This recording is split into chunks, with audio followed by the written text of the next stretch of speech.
We are now witnessing the worst foreign policy disaster in half a century. This debacle in Afghanistan isn't because we decided to withdraw. We all know we couldn't stay there forever. It's because the Biden administration had a terrible plan, and it isn't because American intelligence got it wrong. It's because the Biden administration ignored clear warnings that their plan would lead to disaster. Look, Biden's withdrawal plan was built on the assumption that Afghan security forces could hold off the Taliban for at least another year. But everyone knew that the only way that they could do that was if the United States continued to provide them with airstrikes against the Taliban. The Biden plan called for scaling back and then ending air support. So in essence, the Biden plan was built on a status quo that their own plan intended to change. The intelligence agencies and senators from both parties told them that this was going to be a disaster.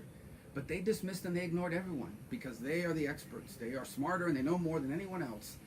And then when things began to unravel, exactly as they were warned that they would, they ignored everyone. As airstrikes wound down, the Taliban started massing fighters again. First, we saw as few as 25 Taliban fighters could get an entire Afghan outpost to surrender. Then we saw Taliban begin to mass thousands of fighters to surround major cities. Then, no longer worried about airstrikes, we saw the Taliban methodically begin to cut off Kabul from the rest of the country. And then isolated, running out of fuel, and with no way to mount a real defense, Afghan security forces abandoned posts, Afghan leaders fled the country, the Taliban marched right into Kabul without any resistance, and we are now witnessing horrific scenes of tragedy and chaos. And what lies ahead is even more dangerous for America.